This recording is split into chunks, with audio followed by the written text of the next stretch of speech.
In 334 BC, Alexander, the young king of Macedonia, embarked on an extraordinary military campaign against the Persian Empire, then considered the superpower of its time.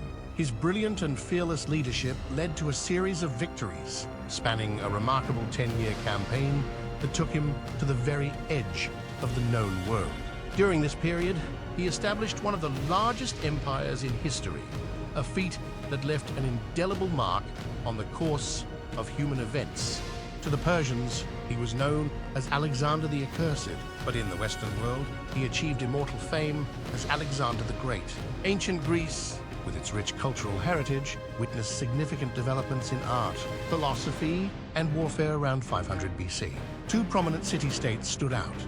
Athens, a naval powerhouse where democracy, art, drama, and philosophy flourished, and Sparta, a disciplined and militaristic society renowned for its formidable army.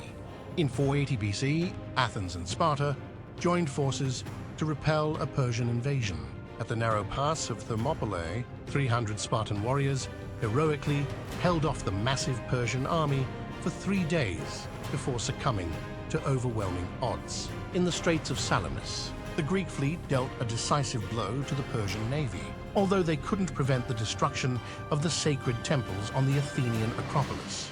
The subsequent 50 years marked the golden age of classical Greece. However, rising tensions between Athens and Sparta, along with their respective allies, eventually erupted into war, the Peloponnesian War, plunging the Greek world into decades of destructive conflict. These internal struggles weakened the city-states, leaving them vulnerable to a rising power to the north, Macedonia.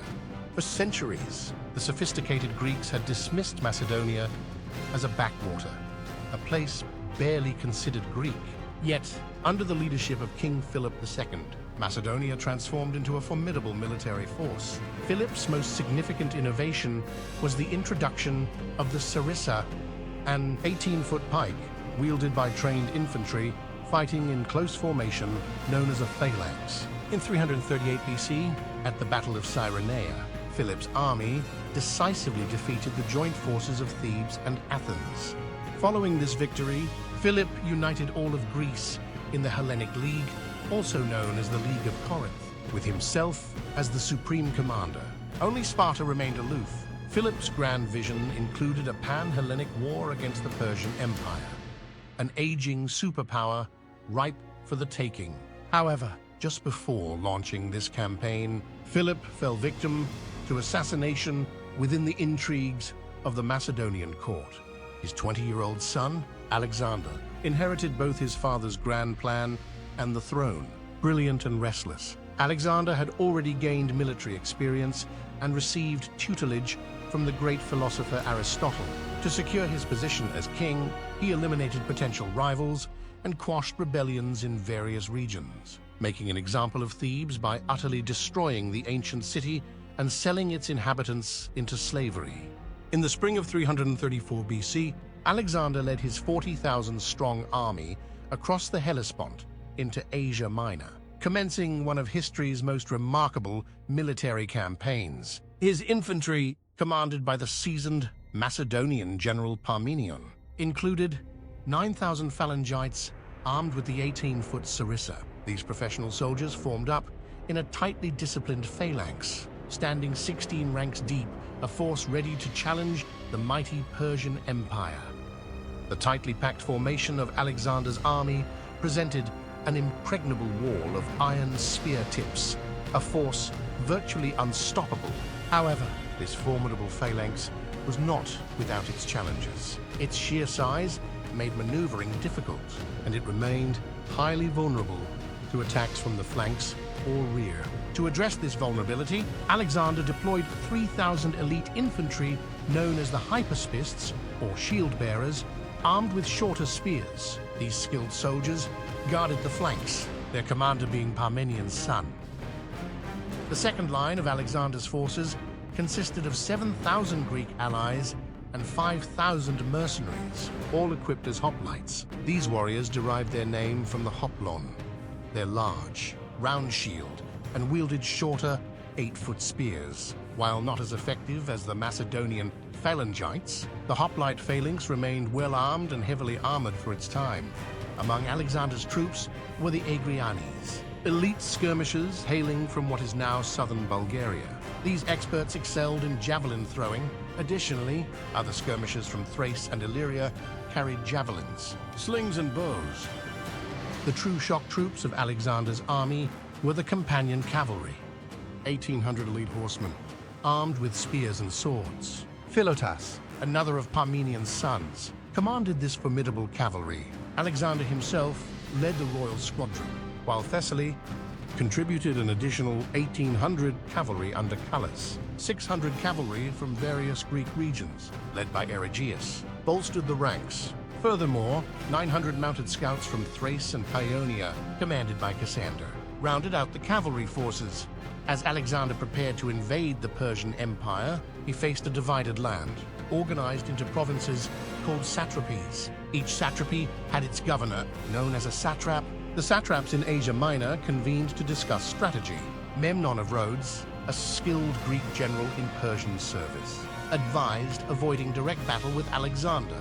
Instead, he proposed a scorched earth strategy, burning villages and crops while withdrawing to the interior.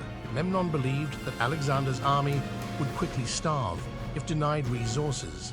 However, the satraps hesitated to devastate their own provinces without a fight. Consequently, they chose to confront Alexander's forces at the Granicus River. The Persian army formed up behind the river, which, although shallow, spanned 60 feet and had steep banks. Their front line consisted of approximately 10,000 cavalry drawn from across the empire, Medes and Hyrcanians from modern Iran, Bactrians from Afghanistan, and Paphlagonians from Turkey's Black Sea coast.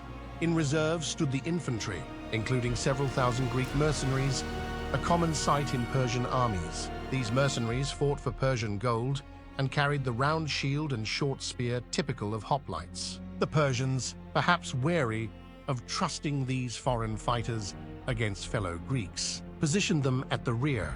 Undeterred, Alexander raced to the Granicus with his best troops. Determined to attack and destroy the Persian force before it could retreat, he positioned Thessalian, Greek, and Thracian cavalry on his left wing, under Parmenian's command. In the center, the massed spears of the phalanx divided into 6 units, led by Perdiccas. Koinos, Amintas, Philip, Miliaga, and Crateros awaited the clash. On the right flank, Alexander himself led the companion cavalry, along with the elite hypaspists, Agrianis javelin throwers, and archers. Despite being slightly outnumbered, Alexander disregarded advice to wait until dawn and ordered an immediate assault. His men forded the river, facing a hail of javelins, darts, and arrows from the Persian line. Those who reached the far bank were immediately charged by the Persian cavalry.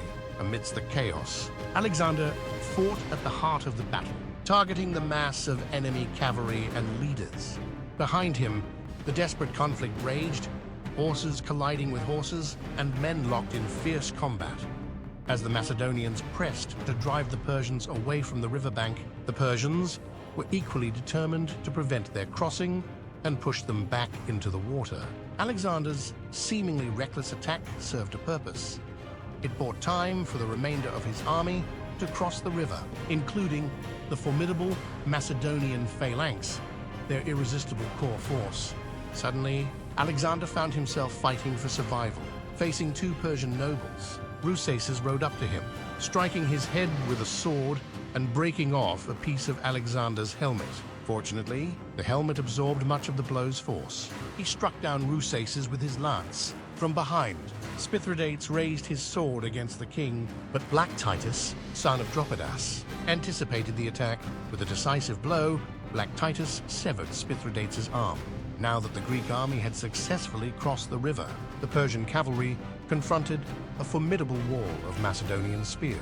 Most Persians turned and fled, unable to withstand the speed and shock of Alexander's assault. Interestingly, Persia's Greek mercenaries hadn't even had time to join the battle due to the rapidity of events. In a state of bloodlust, or perhaps viewing these Greek mercenaries as traitors, Alexander ignored their pleas for mercy. The mercenaries found themselves surrounded on all sides and mercilessly massacred.